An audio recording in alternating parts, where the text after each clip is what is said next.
AIR news में आप सभी दर्शकों का स्वागत है। नांदेड़ से बहने वाली गोदावरी नदी के किनारे लाखों की तादाद में मछलियों के ढेर नजर आने से लोगों में खौफ व दहशत का माहौल पैदा हो गया है। तमाम मछलियां मुर्दा हालत में पाई गई।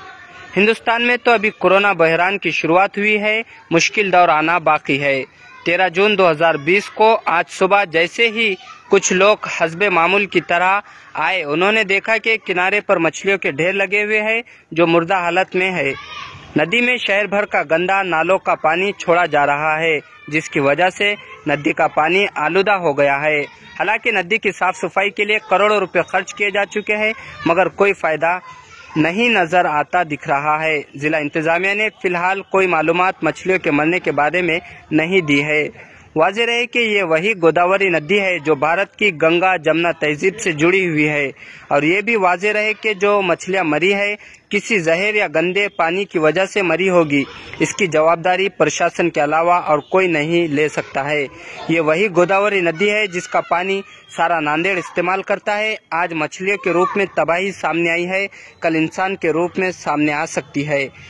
हम पहले ही कोरोना से परेशान हैं, एक और मुसीबत से प्रशासन को जाग जाना चाहिए। Bureau report, Nanded.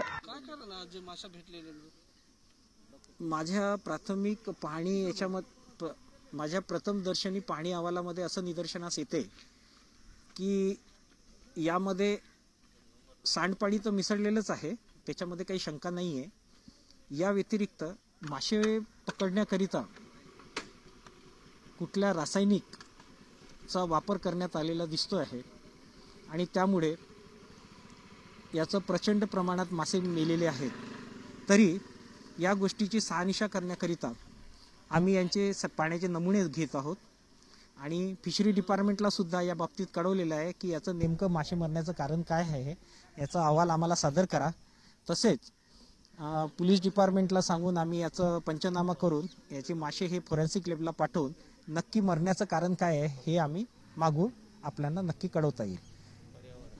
केमिकल टाकल्यामुळे आहे का मग ते नाल्याचं पाण्याचं काय? आता या स्थितीमध्ये तर असं म्हणता येत नक्की आपण सांगू शकत नाही एकटं नेमकं नुसतं याच्यामुळेच झालंय। यामध्ये 2-3 गोष्टी कारणीभूत असू शकतात, शक्यता नाकारता येत नाही। जसं की तुम्ही म्हणताय नाल्याचं पाणी, कारण यापूर्वी सुद्धा नाल्याचं पाणी मिसळत होतं पण यामुळे मासे मेले नाही इतक्या प्रचंड प्रमाणात, किंवा अशी घटना या मागील 1 वर्षामध्ये घडली नाही।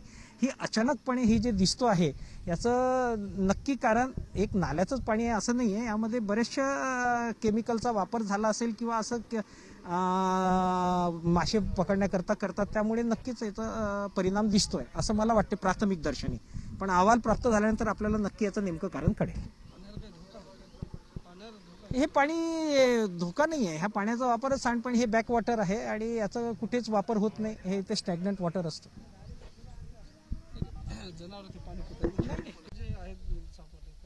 5 जूनला पर्यावरण दिवस होता, आम्ही त्यावेळेस सुद्धा म्हटलं ते महानगरपालिकेला की हे दूषित जी नदी आहे ते मुक्त करा म्हणून। आणि आज अशी परिस्थिती आहे की धरणाचं पाणी वरून आलेलं आहे। धरणाचं पाणी जेव्हा आलं त्याच्यामध्ये भरपूर मासे होते, त्यावेळेस त्यांची कंडिशन खूप चांगली होती। ज्यावेळेस हे धरणाचं पाणी आपल्या नदीमध्ये आलं, गोदावरी नदीमध्ये आलं, या गोदावरी नदीमध्ये जवळपास 18 ते 19 ड्रेनेजचं पाणी याच्यामध्ये ॲडिशन होते। पहिला इफेक्ट तर त्या पाण्याचा, आणि त्या पाण्यामध्ये दुसरं कारण असं आहे की सध्या लॉकडाऊन चालू आहे। प्रत्येक घरामध्ये सॅनिटाईजचा वापर, डेटॉलचा वापर, निरमा पावडरचा वापर, निरमाचा वापर, ते पाणी सुद्धा ड्रेनेजच्या माध्यमातून त्या नदीमध्ये यायला, आणि पाणी इतकं पोल्युटेड आहे त्यामुळे जे धरणातून आलेले मासे आहेत ते पूर्णपणे डेड झालेले आहेत। मोठे मोठे मासे आहेत, जवळपास 1.5 ते 2 क्विंटलच्या वर मासे आहेत, मोठे छोटे साईजचे। आणि पाणी इतकं आज पोल्युटेड आहे। आपली ओळख जी आहे गोदावरी नदीची, नांदेडची ओळख म्हणजे गोदावरी नदी, आणि इतकं पवित्र स्थान इथं गुरुद्वारा समोर आहे, तरी प्रशासनाला अजूनही जाग आलेली नाही। 200 ते 250 कोटी खर्च केलेली आहे। आजही 18 ते 19 ड्रेनेजचं पाणी या नदीमध्ये येते, त्याच्यामुळे सगळं पाणी पोल्युटेड झालेलं आहे आणि मासे मेलेले आहेत।